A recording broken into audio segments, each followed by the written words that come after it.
Hello, welcome to all of you. This is official YouTube channel of Jogta Academy.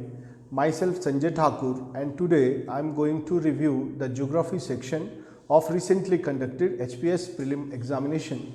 Before starting, I would like to inform you about that we are starting mains test series for HPS mains examination from 4th of November 2022. For any query you can call on these numbers, and we have also updated our study material, main study material. So for any information, any kind of a query, you can call in these numbers for more details. So let's begin with, सबसे पहले हम देखते हैं कि अब जो नया जो पैटर्न है क्वेश्चन पूछने का वो अब बहुत चेंज हो गया है.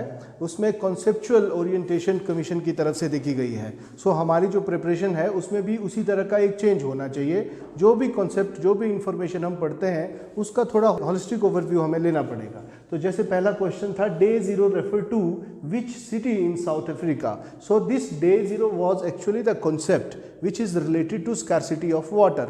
जब किसी लोकेशन में, किसी सिटी में कोई क्लाइमेटिक फैक्टर्स की वजह से ओवर द टाइम जो है एक ड्रॉट सिचुएशन प्रिवेल हो रही है, उसकी वजह से जब पोर्टेबल वाटर की कमी हो जाए तो उस सिटी को, उस लोकेलिटी को हम डे 0 कैटेगरी के रूप में देखते हैं, बोलते हैं. So this Cape Town city is going through a very long spell of drought situation for last 3 to 4 years. इसीलिए इसको भी ये लेबलिंग मिली है that this is a day 0 city in South Africa. तो सेम तरह की सिचुएशन जो है हम इंडिया में भी देख रहे हैं, जैसे चंडीगढ़ है, शिमला है, जहाँ पर वाटर स्कैर्सिटी की जो प्रॉब्लम है वो बहुत सीरियस हो रही है. So this topic is also important और relevant for our mains point of view also. So right answer is C. Next question देखेंगे. Next question again was Ecolex. तो इकोलैक्स के बारे में हमें किसी भी बुक में, किसी भी मैगजीन में कोई इन्फॉर्मेशन नहीं मिलेगी. वहाँ पर हम क्या पढ़ रहे हैं, कोई जो है इंटरनेशनल ट्रीटी, कन्वेंशन या फिर कोई प्रोटोकॉल्स आ रहे हैं, उसके बारे में हम थॉरो स्टडीज़ कर रहे हैं. बट जो लिंक्ड एस्पेक्ट है उस इंफॉर्मेशन से रिलेटेड, उसके बारे में क्वेश्चन पूछा गया है. So this Ecolex is controlled by FAO. ये इकोलैक्स क्या था? ये एक्चुअल में एक ऑनलाइन डेटाबेस है जिसमें जितने भी नेशनल और इंटरनेशनल लेवल की जो ट्रीटीज़ होती है, लॉज होते हैं related to climate, climatic aspect से रिलेटेड या फिर इन्वायरमेंटल एस्पेक्ट से रिलेटेड, कितने भी नेशनल और इंटरनेशनल लेवल के लॉज है, कन्वेंशन है, ट्रीटीज़ है, उनके बारे में जो इंफॉर्मेशन कंपाइलेशन की गई है वो इस इकोलैक्स में है. So this Ecolex is actually the online database which is managed by Food and Agriculture Organization. So देखिए ये क्वेश्चन में कितनी वेरिएशन है. जो एक ट्रेंड था दैट कि पूछा जाता था कि FAO का हेडक्वार्टर कहाँ है, UNDP का हेडक्वार्टर कहाँ है, UNO का हेडक्वार्टर कहाँ है, इस तरह के क्वेश्चन पहले फैक्चुअल पूछे जाते थे. बट अब इस ट्रेंड से हट के बहुत सारे क्वेश्चन पूछे जा रहे हैं. सो दिस इकोलैक्स का एक्चुअल आंसर था FAO. सो नेक्स्ट क्वेश्चन हम देखते हैं. Most of the air pollution that we experience is located in. Again ये भी एक फैक्ट से एक कॉन्सेप्ट बनाया गया है. पहले हम क्या देख रहे थे कि हम लेयर पढ़ लेते थे कि this layer and this layer, इसमें ये सब लोकेटेड है, इस लेयर में इतना लीस्ट पॉल्यूशन होता है. अब देखो ट्रोपोस्फेयर में क्यों पॉल्यूशन सबसे ज़्यादा है, क्योंकि जितने भी पार्टिकुलेट मैटर्स है, एयर है, गैसेज है, they are actually concentrated in this lower most layer of the atmosphere which is troposphere. सो उसी के वजह से, उन्हीं पार्टिकुलेट मैटर्स की वजह से पॉल्यूशन वातावरण में बनता है. सो the right answer is troposphere. तो हमने देखना है कि हम जब इसका लेयरिफिकेशन या फिर लेयर्स ऑफ एटमॉस्फेयर पढ़ें, उससे रिलेटेड जो एस्पेक्ट है उसका हमें एक हॉलिस्टिक ओवरव्यू लेने की ज़रूरत है. So this troposphere is the layer where maximum air pollution is concentrated. ठीक है. नेक्स्ट क्वेश्चन था 6, डीप अंडरग्राउंड रिजर्वॉयर. कुछ क्वेश्चन डायरेक्ट भी पूछे जा रहे थे, जैसे deep underground reserve water are called as aquifer. तो क्या होता है एक्वीफर? जो भी हमारे अंडरग्राउंड वाटर रिजर्वॉयर है उनको हम एक्वीफर बोलते थे. तो right answer is B. Next is Who gave the concept of biodiversity hotspot? ये हॉटस्पॉट फेवरेट टॉपिक बन रहा है बायोडाइवर्सिटी सेक्शन का, इन्वायरमेंट एंड इकोलॉजी सेक्शन का. ये प्री एंड मेंस के पॉइंट ऑफ व्यू से भी बहुत इंपॉर्टेंट एंड बहुत रेलेवेंट टॉपिक है. तो ये जो कॉन्सेप्ट है, ये कॉन्सेप्ट सबसे पहले दिया था नॉर्मन मायर्स ने, जो एक ब्रिटिश जो है इकोलॉजिस्ट थे. उन्होंने 1988 में ये हॉटस्पॉट से रिलेटेड कॉन्सेप्ट दिया था कि कोई भी ऐसी जो लोकेलिटी है जहाँ पर स्पीशीज़ की रिचनेस या फिर स्पीशी की इवननेस बहुत ज़्यादा है, तो उस पर्टिकुलर लोकेशन को हम आइडेंटिफाई करें, उसको पिन पॉइंट करें और उसको कंजर्व करने के लिए हमें जो है इंटरनेशनल और नेशनल लेवल पर कुछ एक काम करने की ज़रूरत है। तो बाद में हम देखते हैं इंटरनेशनल कन्वेंशन ऑन बायोडाइवर्सिटी भी साइन की गई और सभी कंट्रीज़ ने अपनी टेरिटरीज़ के अंदर जितने भी बायोडाइवर्सिटी थी उनको लोकेट करने का काम शुरू किया। जैसे इंडिया में भी हम देखते हैं national biodiversity act that was enacted इन 2002। उसके बाद हमने जो की बायोडाइवर्सिटी एरियाज़ है इंडिया में है उनको लोकेट करने का काम किया। ठीक है, तो वो भी क्वेश्चन इसमें पूछा था। The right answer was B, Norman Myers. Next was which of the following sanctuary is not known for tigers. तो इसमें भी कितना कंफ्यूजन था। इसमें हम सोच रहे हैं कि कमीशन ने गलत क्वेश्चन पूछ दिया, बट ऐसा नहीं है। इसमें आपकी अंडरस्टैंडिंग की, नॉलेज की डेप्थ क्या है, आप कैसे क्वेश्चन को पकड़ रहे हो, उसको चेक करने के लिए क्वेश्चन फ्रेम किया गया था। इस क्वेश्चन में एक्चुअल में कमीशन ने बहुत इनोवेशन की थी। Which of the following sanctuary is not known for tiger? We know this Kaziranga National Park is also a tiger reserve, but this is not known for tiger only. ये किसके लिए famous है? ये था one horn जो rhinoceros है उसके लिए। सो ये क्वेश्चन बहुत अच्छा क्वेश्चन था। तो Kaziranga national park is not famous for tiger, it is non for one on rhinoceros. So answer was B. Next is 19 question. When was the process of identifying key biodiversity area started in India? तो ये again national जो हमारी biodiversity की जो convention थी 1992 में sign की गई थी, उसके बाद जब इंडिया में हमने नेशनल बायोडाइवर्सिटी एक्ट 2002 में उसको इनेक्ट किया, आफ्टर दैट जब नेशनल बायोडाइवर्सिटी अथॉरिटी की इस्टेब्लिशमेंट हुई तो उस पर्टिकुलर अथॉरिटी ने की बायोडाइवर्सिटी एरियाज़ को लोकेट करने का काम किया, जहां पर क्लाइमेटिक फैक्टर्स की वजह से बहुत ज़्यादा स्पीशी जो है रिचनेस थी, इवननेस थी। तो उस पर्टिकुलर लोकेशन को हमने आइडेंटिफाई किया और उसकी कंजर्वेशन के लिए हमने बहुत सारे काम करने शुरू किए। So the actual answer was 2003। आप देख रहे हैं कि इन्वायरमेंट एंड इकोलॉजी से सारे के सारे क्वेश्चन कनेक्टेड आए थे। ठीक है, तो आंसर वाज बी।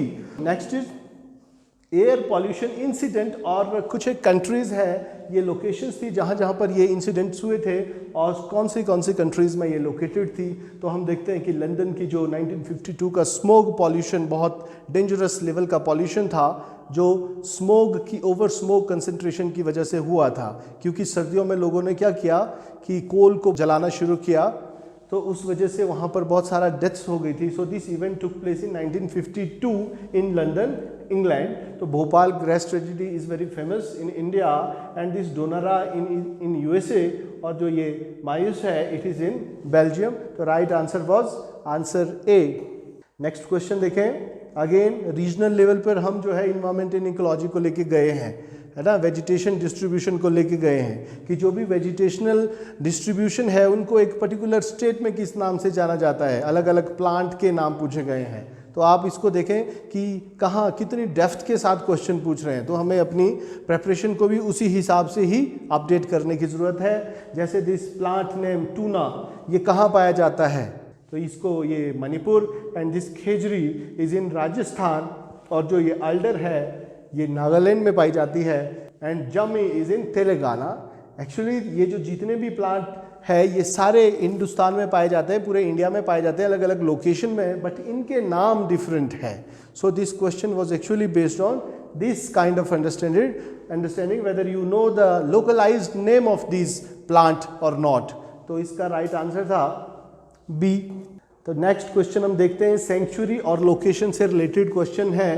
तो नॉर्मली ये क्वेश्चन जो है एलिमिनेशन टेक्निक से भी हो रहा था, बट स्टिल हमें एक नॉलेज होनी चाहिए।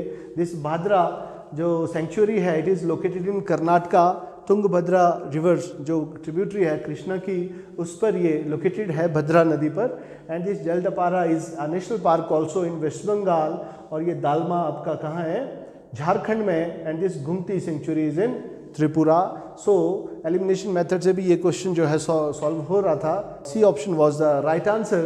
Next question was match the following. Recently जो भी वेटलैंड साइट्स है इंडिया में उसके बारे में भी क्वेश्चन था। हम देख रहे हैं कि sanctuary, national park, wetland site and projects maximum जो क्वेश्चन निकल के आ रहे हैं वो इस पर्टिकुलर एरिया से निकल के आ रहे हैं। कौन सी रिवर पर कौन सा प्रोजेक्ट है, कौन सी स्टेट में है, कौन सी डिस्ट्रिक्ट में कौन सी सेंचुरी है, तो इस एरिया से maximum question environment and ecology के बन के आ रहे हैं। तो इस पर्टिकुलर एरिया को आप डिस्ट्रिक्ट लेवल पर लेके जाएं और उस हिसाब से अपनी तैयारियां करें, ठीक है। तो दीपर बील जो है एक सबसे बड़ी फ्रेश वाटर लेक है, दैट इज इन आसाम में। ये रिसेंटली इसको वेटलैंड साइट्स में हमने इनलिस्ट किया है and this is Ashtamudi and it is in Kerala. Loktak lake very famous lake है, ये मणिपुर में है and this Kanjli is in Punjab. So the right answer was D. Next देखेंगे, इस क्वेश्चन में भी कंफ्यूजन है बिकॉज ये पॉलिसीज पूछी गई है and here it is the year of implementation. So we know that wildlife protection act was enacted in 1972 and this forest policy was implemented in 1988 और formed in 1988। तो एक हम policy पढ़ रहे हैं, एक एक्ट पढ़ रहे हैं, ऊपर पॉलिसी है। ये एक्चुअल में हमें एक कंफ्यूजन के लिए दिया गया है, बट फिर भी हमने अपने आंसर को सही फ्रेम करना है। तो wild life protection act was 1972 and this forest policy was in 1988 and this environmental policy in India was formed in 2006. Again this pollution was not actually the policy or it is not an act but actually it is a policy statement।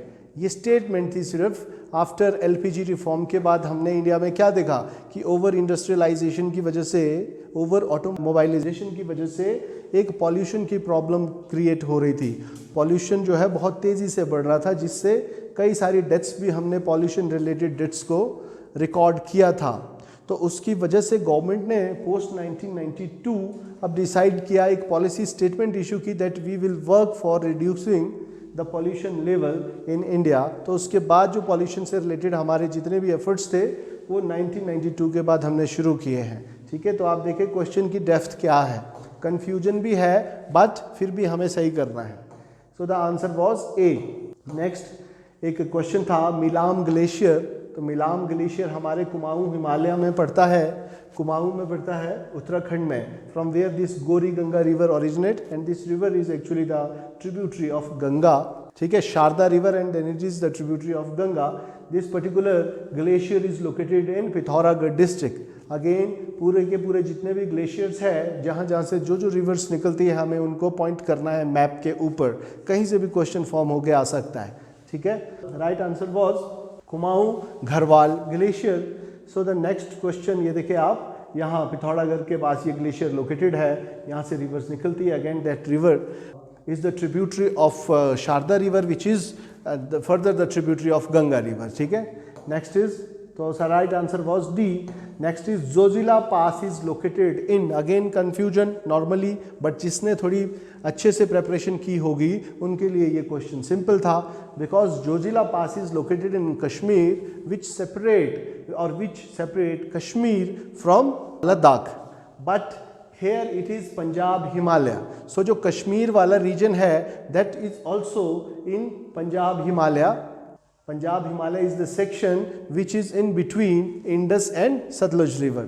So the right answer was Punjab Himalaya. Zoji La पास को हम देखते हैं यहाँ, ये कश्मीर का जो Sonamarg valley है उसको द्रास से कनेक्ट करती हैं एंड अगेन करंट कॉन्टेक्स्ट में भी है क्योंकि यहाँ पर सबसे बड़ी जो हमारी टनल बन रही है Zoji La tunnel, 14.9 kilometre long Zoji La tunnel भी यहीं पर बन रही है। सो राइट आंसर वाज ए इन पंजाब हिमालय। तो इसमें हम कभी ढूंढने लग जाए कि कश्मीर हिमालय, ऐसा नहीं है क्योंकि that Kashmir part of Himalaya is also in Punjab Himalaya, ठीक है। नेक्स्ट इज वादी नार oil refinery is managed by. Again जब मैप में हम देखते हैं रिफाइनरीज तो सारी रिफाइनरीज को लोकेट कर लो कहाँ पर कौन सी रिफाइनरीज है ना। तो this Vadinar is located in Gujarat and this refinery is owned by और managed by Essar oil limited. So the next question is which of the following countries is landlocked. Again exception situation से ये question निकला है because जब हम south Africa में देखते हैं there are only 2 countries which are landlocked. One is Paraguay and another one is Bolivia. So right answer was Bolivia. तो आप देखें सिर्फ ये 2 ही देश है जो लैंडलॉक्ड है, बाकी सब जो है कोस्टल कंट्रीज है। सो the right answer was Bolivia and Paraguay. तो आप देखिए कि कुछ क्वेश्चन एक्सेप्शन से भी निकल के आ रहे हैं, यहाँ से कोई क्वेश्चन नहीं बना, बट बीच में ये जो दो कंट्रीज है यहीं से क्वेश्चन बना है। So Bolivia. Next is where are the Balearic island located. Again island हम लोग छोड़ देते हैं अपनी प्रिपरेशन में, तो वर्ल्ड में जितने भी माइक्रो और मैक्रो आइलैंड्स है, उन जितने भी आइलैंड ग्रुप्स है उनको हमने मैप पर लोकेट करना है। कभी भी कोई भी क्वेश्चन पूछा जा सकता है। So this island is located in Mediterranean Sea in off the coast of Spain. Spain के साउथ ईस्ट में आप देखेंगे मेडिटेरियन सी में ये 3 आइलैंड लोकेटेड है, which is known as Balearic island group. This is actually the territory of Spain. So this answer was A. Next is Turkey is located between. Again ये question भी current के context में था, because Ukrainian war भी चल रहा था। Russia पर जितनी भी सेंक्शंस लग गई थी वेस्टर्न यूरोपियन कंट्रीज के द्वारा, तो जितना भी रशियन जो ट्रेड था वो कहाँ से हो रहा था, ब्लैक सी के through. And so this Turkey is actually located between Black Sea and Mediterranean Sea, and the right answer was B. हम यहाँ देखेंगे कि ये Black Sea, here it is Russia, here it is Black Sea, Ukraine, Bulgaria, and it is Bosphorus Strait, Sea of Marmara, and again it is Mediterranean Sea. So हम देख रहे हैं कि ये जो इस तरह की situations है जिसका करंट कॉन्टेक्स्ट में भी जिसकी यूटिलिटी थी, उस तरह के क्वेश्चन भी एग्जाम में फ्रेम किए जा रहे हैं। ठीक है, तो next one is make a sequence of the following. नया एक जो पैटर्न है, ट्रेंड है, जिसको HP पब्लिक सर्विस कमीशन ने अब अडॉप्ट किया है कि एक ऑर्गेनाइज्ड वे में आप अपनी तैयारियां कर रहे हैं कि नहीं कर रहे हैं, ऑर्डरली वे में फ्रॉम नॉर्थ टू साउथ जितनी भी कंट्रीज़ है, from west to east, east to west, Tropic of Cancer पर कितनी स्टेट्स है उनका ईस्ट टू वेस्ट ऑर्डर, या फिर जो हमारा ISTA इंडियन स्टैंडर्ड टाइम है उस पर नॉर्थ टू साउथ स्टेट्स का ऑर्डर, इस तरह के ऑर्डरली टाइप के क्वेश्चन पूछे जा रहे हैं। So make a sequence of following countries from north to south. तो हम जब देखेंगे, क्योंकि यूक्रेन रिसेंटली न्यूज़ में था, तो 2-3 क्वेश्चन यूक्रेन से उठ के आ गए हैं। सो क्या था, Ukraine, Romania, Bulgaria and Greece. तो राइट आंसर वाज बी। तो आप देखेंगे ये Ukraine, Romania, Bulgaria and Greece. तो इसी तरह का ये जो ऑर्डर है सब कंट्रीज का पूछा जा सकता है। जैसे ये है these countries, Scandinavian countries from west to east, east to west, इनका ऑर्डर पूछ लिया है ना। इस तरह से आपने अपने मैप मेकिंग में इन सब चीज़ों का ध्यान रखना है। Next question is again this particular question, देखो यूक्रेन के आसपास ही क्वेश्चन बने हुए हैं, क्योंकि यूक्रेन रिसेंटली न्यूज़ में था, रशियन रिसेंटली न्यूज़ में था, तो आप कितने दिन उस न्यूज़ पर लोकेटेड थे, उस न्यूज़ पर कंसंट्रेटेड थे। तो ये देख लो कि ये Black Sea, Bulgaria, Red Sea in Eritrea, Yellow Sea in China and this Caspian Sea again in Kazakhstan. तो अगर आप डेली करंट अफेयर को कर रहे हैं, तो कवरेज कर रहे हैं, तो आपके लिए ये क्वेश्चन बहुत सिंपल थे। सी आप यहाँ देखेंगे कि ये रेड सी है, और रेड सी के साथ जो लगती हुई कंट्रीज़ है, जिबूटी है, इरिट्रिया है, this very narrow strip of land जिसको हम नॉर्मली इग्नोर कर देते हैं, इसी पर क्वेश्चन बन के आया है। तो Eritrea is on Red Sea and again this Yellow Sea is along China, जहाँ पर येलो रिवर्स जो है येलो सी में मिलती है। So Yellow Sea and here it is Ukraine. ये कौन है, Black Sea, Bulgaria, Romania, Ukraine, Russia, Georgia, all these countries are located along Black Sea and here it is Caspian Sea। तो Kazakhstan आप देख रहे हैं ये कैस्पियन सी के साथ कनेक्टेड है। ठीक है, तो next question is the minerals and the location where these minerals are actually found. And mica, हमें पता है कि माइका हजारीबाग में बहुत ज़्यादा मिलता है, and this bauxite mine in Jharkhand, Palamau में ये हमें मिलती है, और मैग्नीज हमें क्योंझर उड़ीसा में मिलती है, and this copper is in Khetri mine Rajasthan, जो बहुत फेमस है। सो दिस क्वेश्चन को हम जो है एलिमिनेशन मेथड से भी सॉल्व कर सकते थे। So right answer was B, again these mines, copper Khetri mine, bauxite Palamau, mica Hazaribagh and manganese in Keonjhar. So the next question हम देखते हैं, डैम पर एक क्वेश्चन बना हुआ है। तो Nagarjuna Sagar is on Krishna river, ये हम जानते हैं। Hirakud is on Mahanadi, but ये बीच में जो माइक्रो HEPs है, इसके बारे में हम ना किसी बुक में पढ़ पाते हैं ना कहीं, बट स्टिल क्वेश्चन का फोकस कहाँ है, इन्हीं दो डैम्स पर है। तो कहाँ था, Matatila dam is on Betwa river, UP में है ये, and this Maithon is on Barakar river. तो जब हम बाराकर रिवर्स या फिर बाराकर रिवर्स को जब या फिर दामोदर रिवर को हम पढ़ते हैं, उसकी ट्रिब्यूटरीज को पढ़ते हैं, तो उस पर कौन से डैम्स लोकेटेड है उसको भी हम ज़रूर ध्यान दें। तो इस तरह के क्वेश्चन भी पूछे जा रहे हैं। So the right answer was C. Again we have these dams in India, Maithon, Hirakud, Matatila and Nagarjuna Sagar.